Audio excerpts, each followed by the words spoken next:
Hello, everyone. I'm Taylor Jackson. There was a little bit of a song in my voice there. Exciting time. I've finally officially finished. I mentioned it at the end of yesterday's podcast, but I finally officially finished Book More Weddings 2019, and that course will be on sale later this week on Thursday. Head over to my Instagram page, maybe my Instagram story, and there will be a link to it there. Basically, what Book More Weddings 2019 is every year since 2015, 2016, I've been doing this course, and I've been entirely remaking it every single year, and every New Year's course, which is the 2019 version, comes with last year and the year before's version that are entirely different courses. So I will be releasing that. It also comes with like a ton of bonus features. If you're interested in doing highlight films with your already existing camera photography gear, there is a course that comes with that is $139 on its own that is now included in Book More Weddings 2019. So if you're interested in building highlight films for your couples, or even just seeing a little bit of the behind the scenes process, there's also an on-camera video for just a full wedding film day, as well as an on-camera video of a full wedding photo/video day. And you can see everything that I do. It's the on the top of the camera, GoPro, see all my settings, that type of thing. So that is available starting on Thursday for a little while until Tuesday. So the good news is that it's coming out, and it also comes with your choice of either my advanced wedding photography course or another bonus, which is my how to travel and actually make money with your travel and landscape photography course. So a ton of bonuses coming out later this week. So get excited, and hopefully you'll pick up this course because there's so much in it. I think that it truly is the best online wedding photography course, as well as the most comprehensive, because there's just so much stuff. I'm going to say that this current year's course is around like an hour, 45 minutes, but you also get like 5.5 hours of already existing content in the past years of courses. So pick that up if you're interested in really changing any aspect of your wedding photography career, booking more weddings for next year. And also it comes with my presets. That's fun too, right? So today on the podcast, I am talking with my friend Brian Leahy in his Santa Monica apartment about destination weddings specifically, and how to break into, I would say, the higher kind of echelon of destination weddings that maybe you're not going to a resort, that maybe now you're going to rolling hills in Tuscany or wherever your dream location is. I talked to him a little bit about how he got into photography, and also how you yourself can learn from what Brian's done over the past couple of years. He also won like the best photographer in LA, which I think is a pretty significant honor. So on to this interview with Brian. I hope that you enjoy it. So I'm here today with Brian, and hi. Thank you so much for having me in your home. Thanks for coming to my very empty apartment. I guess you're getting new furniture next week, so. Full remodel. Yeah, Nice. I'm really excited. Actually, some of it's coming this afternoon, so I finally won't look like a homeless person. I'm very excited about it. Exciting time to be alive. You've only been here 7 years? 7 years. 7 years. But it's been like, the furniture that I brought here was stuff that I had from college still. Like this couch is probably 15 years old.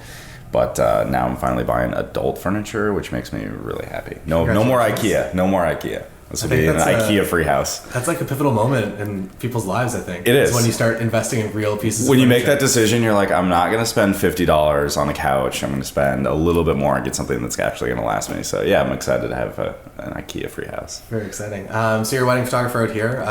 Where did you grow up? Where were you born? So I'm from Washington State originally. Until I was 13, moved with the family to Arizona, and I was in Tucson for 13 years. And I've been in LA for 8 years now. And what brought you to LA? I actually came out on an internship with a food photographer. Interesting. Well, I used to be in the mortgage business before I was doing photography, and started traveling a ton, and had never really picked up a camera before, but came back from some of these trips, and my friends were like, hey, these are actually really good travel photos. You should get into this a little more. And so I started shooting real estate and realtor headshots and families and babies and dogs and crappy Tucson nightclubs and pretty much anything that people wanted to pay me or not pay me for. But I started working for a graduation photography company, shooting high school and college graduations, and big national firm. So they flew me all over the country to shoot like during graduation season. And they flew me out to LA about 9 years ago. And I have some family here. My aunt and uncle live in the Palisades. My aunt's in the TV business. And my aunt didn't even know I was doing photography, but she's like, oh my God, that's amazing. You know, I was in town for 24 hours. She's like, I should introduce you. My best friend's a food photographer in Culver. I was like, oh, that sounds great. And I'd never really been to a photography studio before. Yeah. And she's got this amazing, beautiful, like 2-story loft, huge, massive studio. And I basically went there and met her, and I was like, hey, if my aunt live with her for 3 months, can I come work for you for free for 3 months if you just teach me everything you know? And she was like, yeah, of course, that sounds great, free help. So I moved out like 2 weeks later and was supposed to be here for 3 months and then go back to Arizona because I still had a job out there. I had a house. I had a girlfriend at the time. But after 2 weeks here, I was like, no. I was like, I'm never going back. And totally fell in love with it. And yeah, now it's been 8 years. And even when I first came out, I was shooting everything. So I was working for the graduation guys, I was working for the food photographer, I worked for a photo booth company, I was shooting bar mitzvahs, weddings, like dogs, crappy Hollywood nightclubs, like everything you can imagine, just because I still hadn't figured out what I enjoyed shooting yet. But yeah, my first year in LA was pretty bananas with the random stuff I was shooting. Yeah. I think that's how everyone's career starts out, though. Oh, yeah. It's like, you want to pay me? Like, sure. Like, you don't want to pay me? That's cool, too. Yeah. How far do you want me to drive? Yeah, 9 exactly. hours? Whatever. I'll Done. be there. Yeah, Done. I'll be there. It'll be good in my portfolio. Yeah. So what made you eventually kind of move towards weddings, or was it a conscious effort, or did it just happen organically? It kind of just happened, yeah. So I actually shot my first wedding in Arizona probably 9 or 10 years ago as I was just getting into photography. And I had some family friends call me up. They're like, hey, we know you're getting into photography. We'll pay you like $400 to shoot our wedding. We weren't even going to have a photographer, but we want to like give you the opportunity. And I was like, $400? Yeah, that sounds great. Can I swear on this, by the way? Yeah. Okay, good. I was like, that sounds fucking amazing. I was like, I'd never even attended a wedding before, so I had no idea how they even worked. But I was like, okay, well, they're getting married in like a church and like a rec room basement. I was like, I need a flash. So they paid me $400, and I spent $600 to buy my first like 580, and showed up and shot their wedding. And it was like church rec room basement. This is in like South Tucson, like not some crazy fancy wedding.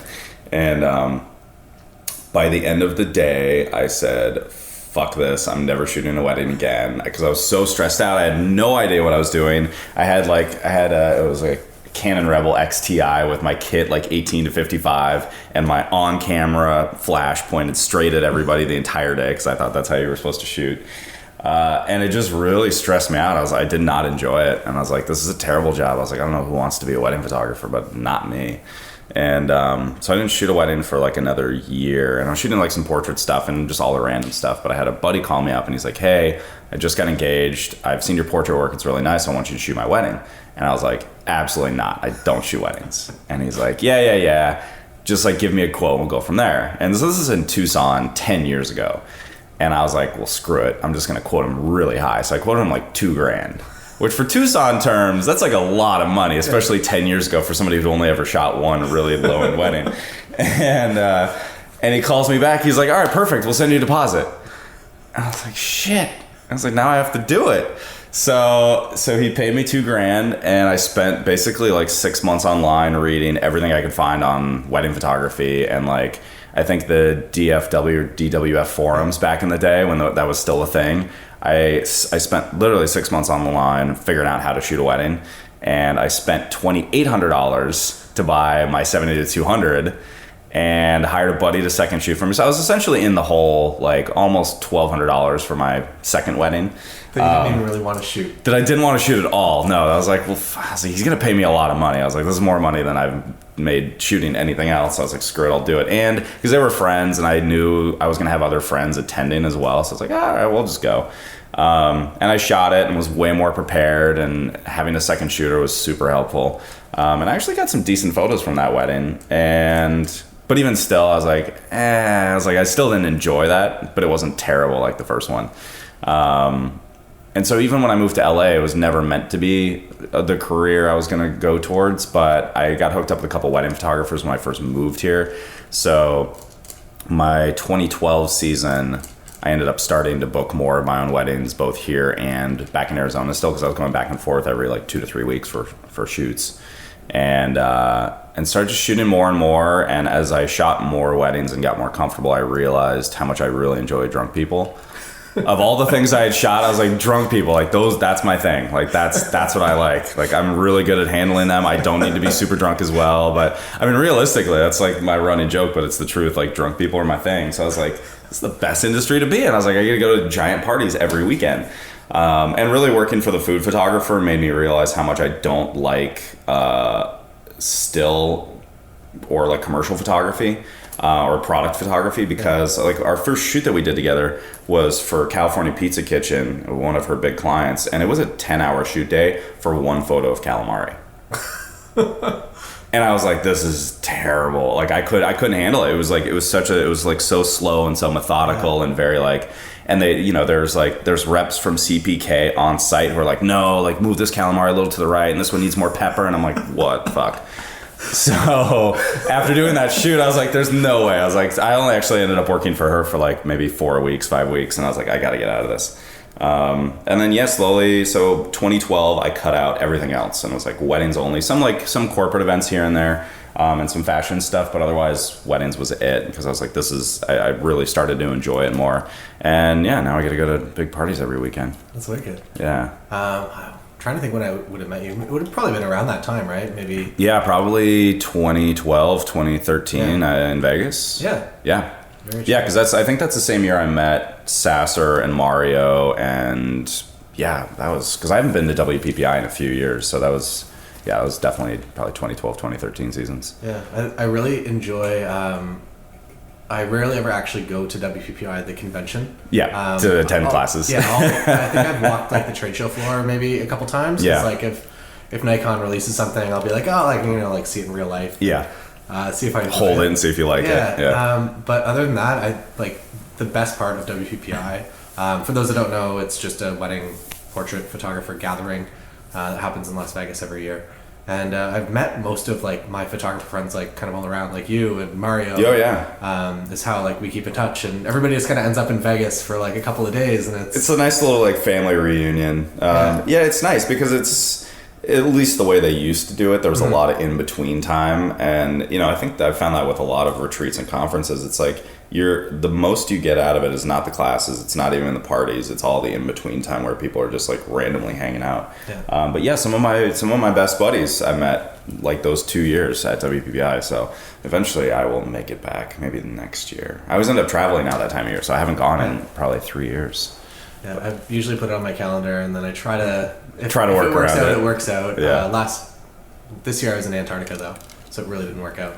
But, I mean, that sounds a little bit I was kind of like, I think I'll book over that for that experience. Yeah. And also because we booked Antarctica so last minute, we got $5,000 off, or $5,000 US off, which is like, was like $8,000. Because those expeditions are crazy expensive. It was, I don't know, sacrificed WPI, but it was also, I guess from at least what I heard, it was kind of, I guess everyone was kind of disconnected, that they kind of lost the community because they went to the convention center. Yeah, and everyone was not staying at the same hotel, so I heard the same thing. Everyone was just split all over Vegas. So I'm excited because because I moved it back to another hotel this year. Oh, Mandalay. Yeah. So I'm hoping that should fix things because there seemed to be quite a few complaints from last year. So.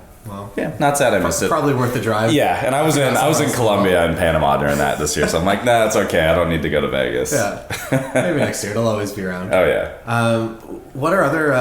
What's like kind of the key moment when you realize that like weddings, that you're actually good at this, and that it could be a career, and or was there a moment? Was it just? No, I still don't think I'm that good. I think you're pretty good. It's funny because I have a business background, not an arts background. Like I have a degree in marketing, was in the real estate business for a while. So I still don't consider myself like an artist, even though I'm in a creative position. Like I run a business way better than I do photography. I don't think there's been a moment where I'm like, yeah, my shit's good. I'm like, no, like I still like literally like I edited a wedding yesterday. I'm like, no, these are not that good. Like my clients are happy with them, but because I have so many really, really talented friends who are amazing shooters. They may not run a business very well, so I may like on paper do better than them.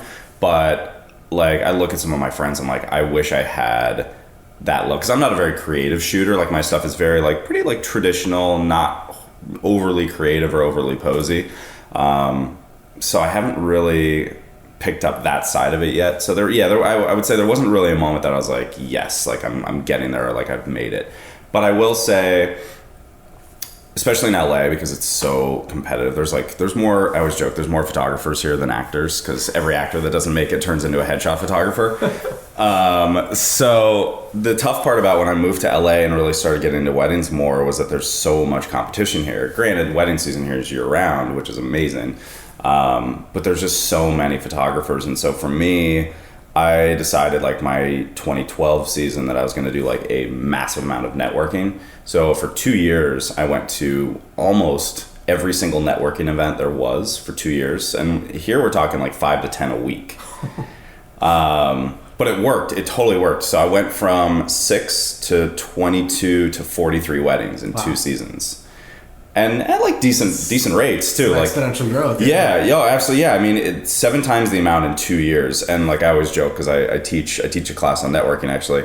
But I was joking in my class. I'm like, I booked 7 times more weddings in 2 years, but my photography did not get 7 times better. Like it got like a little better, but it didn't get exponentially better. But so for me, I found the networking here was more important than my actual work. And so even still today, like now I'm doing way more destination stuff and I'm doing my networking very specifically for destination. And so again, like my work is getting better every year, but my networking is getting better than my work is. And so it's turning into really cool gigs. But yeah, there wasn't like one point where I'm like, there wasn't even like one wedding. Like I was like, I shot this amazing celebrity wedding and they paid me $30,000. No, that hasn't happened yet. Yeah. I think it's a good mindset to be in though. Because I feel like once you feel like you've accomplished something, then it's like, I start to get over it. And I'll see that happen too, like, because I don't ever want to get lazy or complacent in feeling that I've like made it. And like I've done really well in LA now, but then I get bored too because I'm like, okay, great, like I'm killing it in LA and I could keep on that path, but I'm like, no, I need like the next project, I need something bigger. And now that's why I'm doing like the destination push because I just get bored really easy too. So I'm like, okay, what's the next thing? Yeah. I definitely feel that as well. And actually, I guess I have kind of 2 schools of thought on it. That I really like where I live, that there is like 4 venues around that I shoot all the time. Yeah. And I love that I can get booked for an 8-hour day and I can go and I would say like some creativity that I never really pose the exact same shots or do the same shots. Yeah. But I love that I can just kind of go there for an 8-hour day that's like 10 minutes from my house. And it's like nice and easy and consistent. Yeah. And I would say because I shoot those venues all the time that I'm probably like pretty talented at shooting those specific venues. Totally, yeah. So I always leave being like, killed it today. Yeah, easy. Like, this is awesome. They're gonna love their photos. And then sometimes I go other places and I'm just like, it's just not as good. You're like, that was okay. Yeah, it's like I should go back to. But then you're like, I should have scouted that earlier. Yeah. Yeah. But then around like usually July or August, I'm like, I need to like widen the scope. I need to figure out a few things to. Are you able to share any of your destination marketing secrets, or is it pretty much just straight up networking kind of? Yeah, for the most part, it's straight up networking. So probably the biggest thing I ever did for my destination business was go to the Engage conference. Do you know that one? So for those of you who don't know, Engage is a luxury and destination wedding conference. It's expensive to attend. Like it normally runs in total about $5,000 for the week. But it is you $100K in business. And that's the thing. Yeah, like it pays for itself. Like it's already exponentially paid for itself. Like I've gone 5 times already in the last 2.5 years. But it's essentially like the who's who of luxury and destination wedding planners and venue reps and designers and florists. It's normally between like 250 and 450 attendees. But their photographer ratio is only like 8 or 9% of the attendees are photographers. And we all know each other. We're all super friendly. And so it's like, it is the greatest networking you could possibly do for destination stuff if you enjoy working with planners, which I really do. And so it took going like 4 times to really pan out to business. So, cause you can't just go once and be like, here's my business card. Like I have a passport. Cause there's so many photographers, like, and I talk about this in my class too. It's like, there's so many photographers who put on their website, like, have passport, we'll travel, and they have 0 destination content. And it's like, yeah, big deal. Everybody has a passport and they can say they can travel, but like until you've shot a destination wedding, you don't realize how much harder it is versus like your own local hometown weddings. And so, by going consistently to this thing and starting to shoot my own content as well, it's really finally turned into business. But that's one thing I do is, and I started doing this maybe 1.5 years ago, like I'm booking travel now specifically to shoot my own content. So because I didn't have any destination content, like 2 years ago, I had a free weekend off. And I was like, well, fuck, I don't want to sit at home because I get antsy. I was like, so I just started looking at like, where can I fly this weekend for pretty cheap? And from LA, they had like a $250, $300 flight round trip to Hawaii. And it's like, you know, it's like a 4 or 5 hour flight. I was like, that's easy. But I was like, man, I don't want to just go to Hawaii. I was like, I should shoot some wedding content while I'm there. Yeah. So I called up my local bridal salon who I work with quite a bit. And I was like, hey, can I like steal 3 of your dresses and fly them to Hawaii with me tomorrow?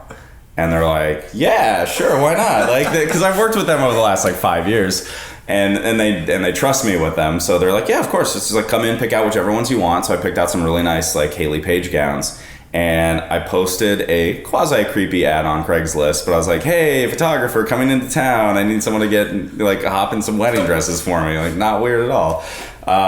But I ended up finding this girl, Joanna, who was a local, had done some bridal modeling before. And I even said, like, here's my website so you know I'm not some, like, rando creeper. And I was like, I'm literally just, like, last minute shoot. And so she replied, and her portfolio was pretty cool. And she was totally willing to do it for free. Like, I think I kicked her a couple $100. But so I flew out, like, the next day with a suitcase with 3 wedding gowns in it. And I had never been to Hawaii as an adult by myself at all. Like, I'd only been to Hawaii once when I was like 12, so I had no idea where I was even going. I was like, well, the ticket says I'm going to Honolulu, so I'm just going to go there, and that's where Joanna lives. But because she had done some bridal stuff, I was like, hey, I need help. Like, do you have any venue or location suggestions? She's like, yeah, there's like a place up here and there's a place here. And then I just massively did some research on just Google Maps, Google Earth to see like what looked cool. And like, I'm like, I can kind of visualize that. And we went and goofed around for the whole day and shot like 4 amazing locations and came back and I had like Hawaii content. And after I did that one, I was like, okay, this works. It's kind of a pain in the ass to travel with wedding gowns, but I was like, it totally works. So over the last year, I have done the same thing. I had a big shoot in Fiji. No, not in Fiji, in Bali. And I brought 3 gowns with me and did a full styled shoot in Bali. And then I went to Iceland with Tim King, actually. I was second shooting a wedding with him in Iceland, but because it was his wedding, I can't really use that content because they're not my clients, and that's just a weird thing. So I was like, no, I need my own content. So again, like I found a random girl to model and shot Iceland content. So now I have Hawaii, Bali, and Iceland. Even though I've never actually shot one of my own weddings there, I created my own destination content. So I've started doing that more and more. So like I'm going to Italy in October for Engage. This will be their second European one because they just started doing that last season. But I have a 2 to 3 day styled shoot that I'm doing in Sicily the week before Engage because I'm like, I can't go to Italy and not shoot content. And so now, again, I'm flying gowns all the way to Italy. It needs to be an easier way, like how the golf club like shoot sticks or whatever. Yeah, exactly. I have that's a business. That's something I have to figure out because like the thing is like a lot of these places like I could get local gowns. Like I could get gowns from Italy, but at the same time, I want to use designers who have a bigger social media presence because I want them to repost the images. Yeah. And so like all my shoots, I've always used like Haley Page or Lazaro gowns because their social media following is pretty big. And like I have a relationship with Haley, which is really nice because anytime I shoot her stuff, she will totally repost it. And so that's like, it would be nice to just use local stuff, but at the same time, I don't want to use a designer in Italy. While her dresses may be amazing, if she's got 1,500 followers, which in Italy is very standard for a lot of these like higher end places, even the venues, like their social media just hasn't caught up yet. Yeah. I'm like, no, I need the social presence as well. If I'm going to fly these things all the way out there, I want to make sure it's somebody who's going to like get me some extra content too. Yeah. So I guess one other question is, where are your couples usually based around California and traveling to do a destination wedding somewhere, or are they just kind of like all around, or what is it? Yeah. Mix? So most of my clients now are not California based. So a lot of the destination weddings I'm now booking are through wedding planners who I know through Engage. So like I have a wedding in, when is this going online? I don't know. Okay. It's going online after my trip. A wedding that I have in Canada, I booked through the wedding planner. The clients are originally from Canada. They now live in New York. The wedding planners are from Connecticut. And so once you start doing, especially like higher end destination stuff, location doesn't really matter as much anymore because they're already willing to spend like a pretty good chunk of money for the entire wedding. And so for them to spend, an extra, $2,000 to fly in photographers from somewhere else in the States or somewhere else from Canada, wherever it may be, cost is not as much of an issue at that point, which means location is not as much of an issue as far as where they're pulling their vendors from. But yeah, I would say these days, like this year, I'm shooting probably 40% California, 60% destination. But in total, maybe 15 to 20% of my clients actually live in California. So even my California weddings, a lot of them are destination clients getting married out here. So yeah, I mean, I've only met in person to do like a consult with my clients maybe once in the last like 9 or 10 months. And it was actually kind of weird because I'm doing it all by like Skype and FaceTime now, especially because I travel so much. Like, I mean, I was doing consults from Colombia with people in New York.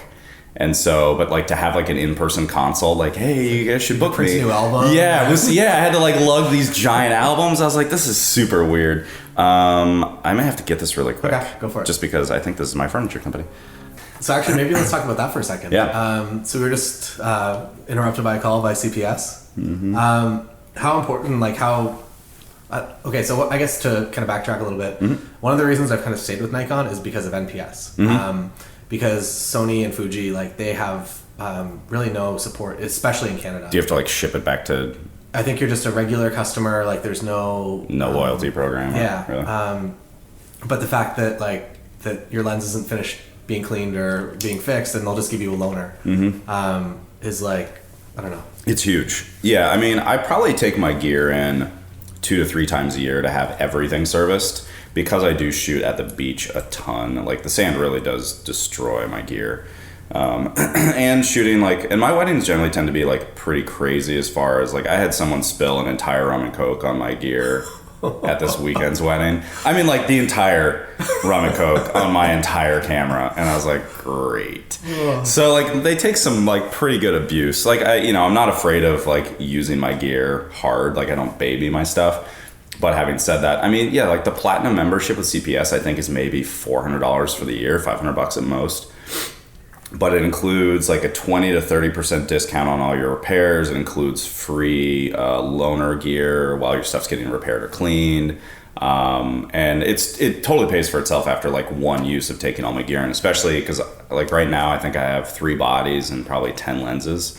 And I can just like, especially my cleaning, I can literally just dump all of that off once a year and it doesn't cost me a dime. They just do everything full service. So yeah, like I do utilize it for sure. And it surprised me that a lot of people don't know CPS exists. Like I was talking to a gal literally last night at a little party, and she works for a production company that shoots like short films and commercials, and they have all this gear and they're shooting on, mostly Canon 5D Mark IVs, and they've got all this stuff. And she was telling me about like dead pixels on her camera, and she's like, what do you do? Like, it's so expensive and we only have like 100,000 shots on it, blah, blah, blah. I was like, well, you take it to CPS. She's like, what is that? And I was like, what? Like, what the fuck are you talking about? You don't know what CPS is? She's like, no, I've never heard of that.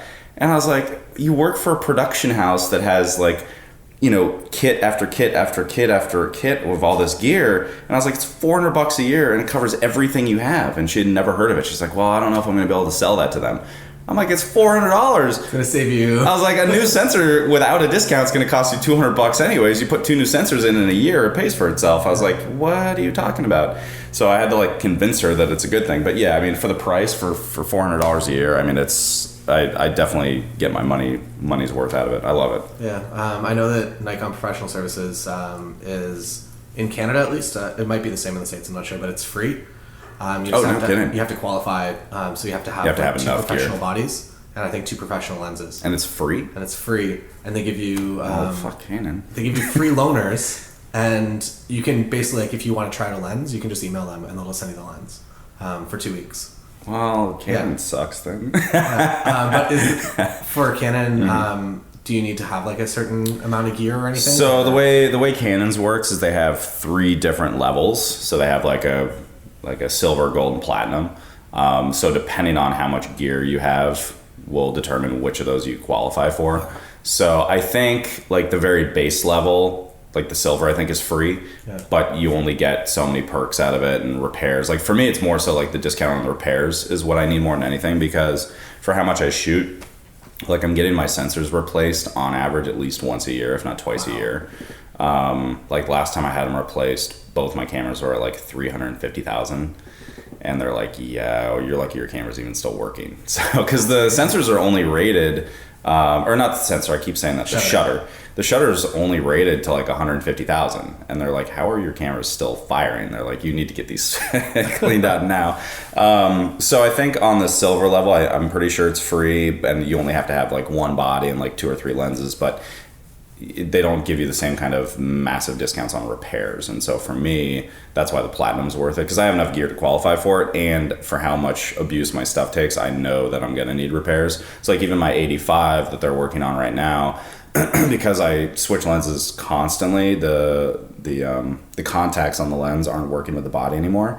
So they're like, yeah, we'll replace that, and it only cost me like, I don't know, like $100 to get that whole part replaced with the discounts. So that's that's the biggest benefit, is, and the gear rentals and all that kind of stuff too. But the discounts on service is what I really need. Kind of on that note, the thing that I've noticed with my Nikon cameras for as long as I've shot Nikon is that if you use a 7200 or use like one of the bigger lenses, that your body mount actually warps a little bit. Oh, really? And the first contact to not touch is the AF. Oh, so you lose autofocus, and you're like, why isn't this focusing? But then if you like push your lens up and kind of like, because the weight of the lens is pushing off the body, so the contacts aren't even touching. That's crazy. So that's been a problem for like as long as I've ever shot Nikon. And so I mean, how do you fix that? Because isn't that piece on the camera integrated into the body? Yeah. And they haven't, and like I guess they're stuck into all the like grandfather lenses as well. That they have to continue to sport those. So I don't know. Maybe I'm the only person that's ever experienced this, but it's like pretty consistent. Actually, no, I'm not. Lindsay, my fiance, also has the same issues. That's so crazy. I mean, I guess it kind of makes sense that would happen but still, like it's like, hey, manufacture this better. Like, just you have a 5-pound lens. Like, make sure it's going to be able to hold on. That's so crazy. It's even been a problem on my D5 as well. So, really? Yeah, it's just like strange. And so I guess like over time I've realized that I need to support things a little bit better. Because you're like shooting one-handed with the lens just hanging. Which is probably what I did for the first like couple of years. And oh, really? It was a huge problem, and it was like I wasn't necessarily shooting professional cameras, so it would actually like bend, and you could see, it's pretty impressive. But now it's still a problem. It's so weird. That's so crazy. I'd never heard of that. But I mean, I guess it makes sense, but that's a bummer. Yeah. So let's go back to destination weddings a little bit. How do you recommend that you book your first one? Because I know that's a question that so many people ask, and I guess your solution was just to go out and just shoot it. I mean, realistically, I think the social and marketing end of it is important. Like, you can't just say, hey, I shoot destination weddings. Like, if you make because I did this like 2 years ago. I was like, I'm working on a big project. I'm going to offer like steep discounts. Here's like the 10 locations on my wish list. Let me know if you know somebody. I remember that post. Yeah. Did it work out? No, totally failed. Like, major fail. Like, people are like, oh, that sounds great. And they're like, no. Like no referrals. I mean, literally nothing came of that post. And I think that probably was 2 years ago. And I thought it was going to work because at the time I was charging, I don't know, like maybe $6,000. And I was like, I'll do it for like $2,000. I don't care. Like, I'll do it for free. And I'm pretty sure I even kind of like implied that in my post, like just cover my travel and I'll go.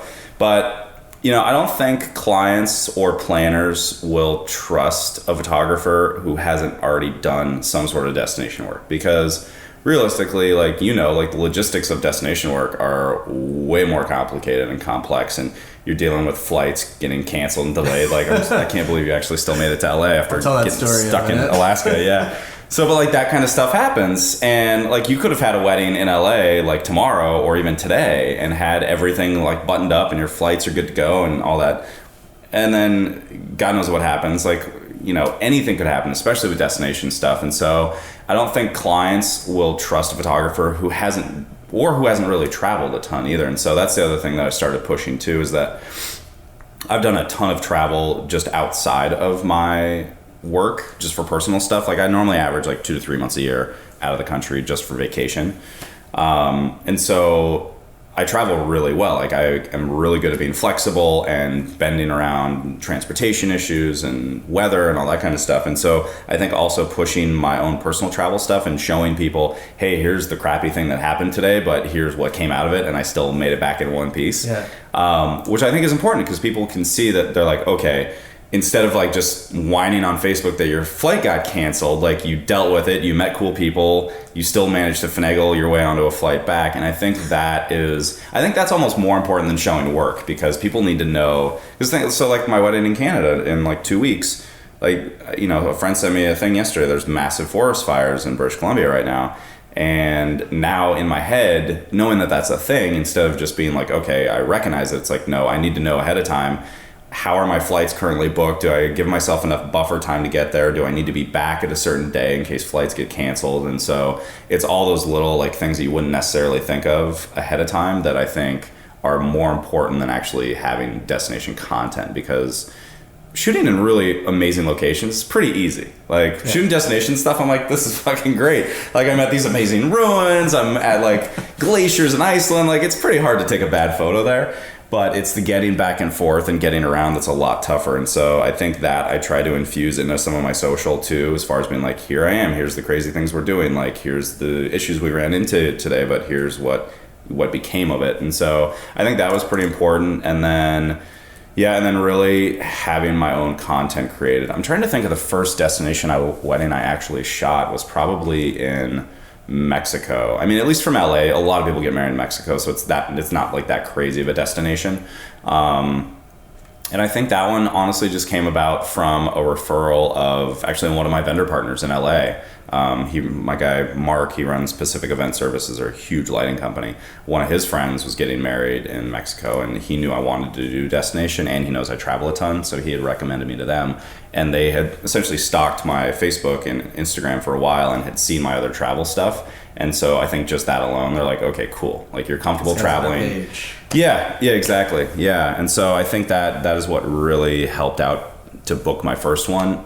And then after that, it kind of snowballed a little bit because I used a lot of their images on my social to be like, hey, I do destination. Hey, I do destination. And not like, you can't just tell people, you have to show them. So yeah, I think that's how that first one came about.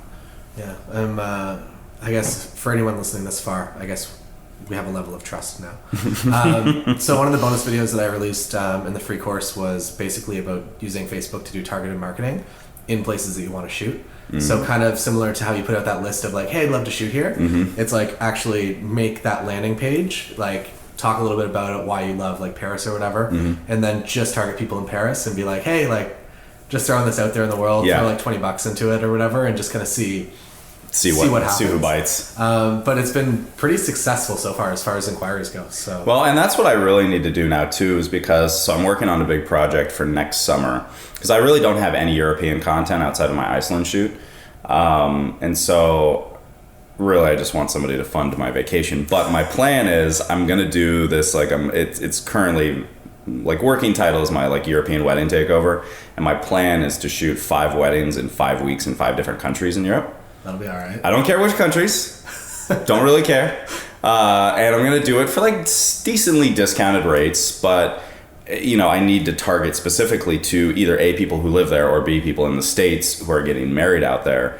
But again, even with something like that, I'm going to use my network first to hit up. Because I have an Italian wedding planner who I'm doing the style shoot with in Italy, who also has contacts in other countries out there. And so for me, I'm going to be like, okay, here's the 5 countries that I really want to hit. And essentially my plan is to spend like 2 weeks and research and target very specific properties that I want to work at, and approach the properties and say, hey, listen, here's who I am. Here's my social media following. Here's, you know, like ranked best photographer in LA. Like I'm going to use everything that I can and essentially pitch to the venues and say, okay, listen, I'm coming to Europe. I'm doing this big project. Like I expect it to work. And your property is one of the properties that like I've chosen to be like, I want to shoot here. Do you guys have clients that you think would be a good fit for my style? And if you do, I'd love to come work there. And I'm going to offer them like crazy rates compared to what I normally charge in the States or for my other destination stuff. And it makes them look good because like, I mean, for them to offer, be like, hey, we have the best wedding photographer from Los Angeles willing to come shoot your wedding for a heavily discounted rate, and he's awesome.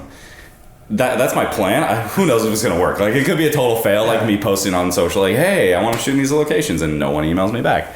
So I don't know if it's going to work, but in theory, I think it should. And so that's kind of my plan for networking that very specific project, because I got to do it somehow. Yeah. Well, I think it's important to keep trying. Like, you're a business mind, right? That it's important to keep trying different things. Otherwise, if you're just booking like 30 or 50 or whatever weddings a year, like, it's going to get stale. Just you're going to be in a cycle, and trying new things like this and challenging yourself, I think, is pretty cool. And plus, like, the payoff is that now you're going to have like planners all around Europe and everywhere around the world. So that's like a pretty wicked life setup. Yeah, if I can get it to work, I think it would be great, because that's the thing too, is like, because I could just go after just couples and do like, you know, Facebook marketing or social marketing specifically to say, hey, I'm looking for couples getting married in these locations. But that's way more work than approaching a venue who's already hosting weddings every weekend. And they know all their couples. They know all their couples. They know their couples' budgets. Like, they have a captive audience already. And so I could like be chasing my own tail trying to find new couples, or just go straight to the source and be like, hey, you have couples. They're 100% getting married at your venue. They probably don't have photographers yet, especially because I'm trying to do this next summer, so I have a pretty good lead time. And if I can build those relationships with not only the venues, but the planners that those couples are hiring and those florists. And, you know, for me too, it's not just planners and venues. Like, I get a lot of my referrals from, some of my best referral sources outside of venues and planners are florists and caterers, which you wouldn't really think. But like, I shot 3 weddings this year that I got referred to by a florist. Wow. And like, my biggest source used to be for a couple years was a cake designer here in LA, because we did a styled shoot like 6 years ago when I first started getting into weddings. And like, we totally hit it off. I gave her great images. She was really happy with everything. And she happens to be like a fairly high-end cake designer. So her clients are coming to her for their anniversary parties and their parents' anniversaries and their birthday parties and all these like higher end events. And so because she's got that kind of relationship with her clients, they're coming to her saying, hey, my daughter just got engaged. Do you have any other people you recommend as far as photographers and all this other stuff? And because a lot of photographers only chase venues and planners because they're at like technically like the top of the ladder as far as like booking orders. So it's generally always going to be venue and planner, then photo, and then everybody else. But they discount all the other vendor categories, not necessarily like on purpose, but they're just like, well, you know, no caterer is going to refer me a wedding, because they're like, why would a caterer do that? I booked 4 weddings last year from a caterer, because again, he has such a strong relationship with his clients and they use him for multiple events that they trust him and his venue or his vendor recommendations. And so that actually for me has been even more powerful than going after planners, because these other vendor categories don't get the same kind of attention that planners and venues do. When you're extra nice to them, they remember it. And then they're like, yeah, I have a guy. He's the only guy I'm going to refer you. Like, because they're not like a planner who's got like, yes, here are my 5 photographers. Because especially like the caterers, and it's funny too, because the caterers have such a hard time getting photos of their food, especially outside caterers. Yeah. And like, I worked a wedding like 3 years ago with this company, Contemporary Catering, and I hadn't worked with them before. Their food is beautiful and it's delicious. And I told my second photographer, I didn't even shoot it. I told my second photographer, I was like, I need photos of every tray passed item. I want every plated food. I don't like, every tray needs to be full. If there's one item missing, don't shoot it. I was like, you stand right outside that catering tent and shoot everything as it comes out. And so as soon as the wedding was over, I sent them a gallery specifically of just their food. And they're like, holy shit, this is amazing. Like, A, no one does this. B, even if they shoot our food and we never see the photos. And C, no one just gives them to us for us to use. And so just that one little project of telling my second shooter to shoot the food turned into, I mean, realistically, probably 40 to 50 grand worth of work. Yeah. And I shot 3 of their employees' weddings. So like, I'm in like the Contemporary family now. And so like one small decision to shoot some tray passed hors d'oeuvres turned into 40 or 50 grand. But then also that's going to compound over time as well, because of the referrals that you're going to get from those weddings. Yeah. That's crazy. Yeah. So, you know, and it's funny. So I always tell my seconds now, because I would much rather spend my time photographing my bride and her girls. Like, I hate shooting details realistically, because I'd rather shoot people than things. And so I'll still take the time to like properly style and shoot florals and all that kind of stuff. But one of my florist partners, anytime I'm working a wedding with one of my florist partners who's referred me work, I will spend, even if it's an extra like 5 minutes, making sure the photos of her bouquets and boutonnieres are like amazing, because she knows when she works that wedding with me, she's like, I'm so happy you're shooting this wedding because I know I'm going to get really good content. And so even if I have my second shooters do that kind of stuff, I always pay really close attention to which vendors are on that timeline when I get it from the planner. So I'll look through all the vendor categories, everything, DJ, transportation, everything. So if there's friends of mine that I know I have good relationships with, I'll spend extra time on their details. Or if it's somebody who I haven't worked with before, who I definitely want to work with more, I'll also spend extra time on their details because I want to like impress them a little more. Because like I always tell other photographers, people are like, no, our clients are the bride and groom. And it's like, no, you have like 10 clients on wedding day because you're shooting the bride and groom, you're shooting for the venue, for the planner, for the florist, because they do all this work, but the only final result is our images. And so I always tell the photographers, I'm like, spend more time and pay closer attention to detail when you're shooting details, because again, if you impress one of those other vendor categories, you have no idea how strong their circle is and how much business they can really bring you in. So I always tell my people, I'm like, don't discount the caterer. Like they could make you a lot of money. Yeah. So I think maybe that's if you're in your first few years, just get every single vendor images in a timely manner. Yeah, and like if you ask any vendor their biggest pet peeve with photographers, it's the fact that they never get images. They always say, it's like, oh yeah, I'll send them to you. Like, I'll take your card. Yeah, I'll send you images. A year later, they're like, where the fuck are our photos? Yeah. Like, we put so much work into this wedding.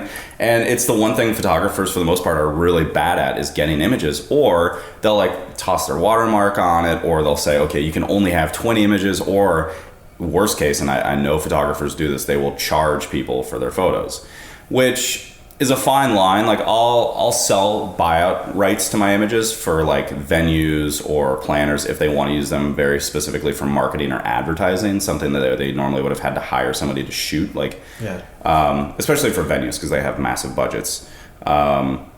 So if they want to use my images for anything outside of social, then I'm always down to chat, like a buyout or trade. So I actually do a lot of trades. So I'll have, especially with venues, because I had a venue last year. They're like, hey, we love these images from this wedding. We want to use them in our new catalog, but because of the way our corporate runs, we don't want your name on it anywhere. Like, we're not going to give you credit. And I was like, that's totally fine.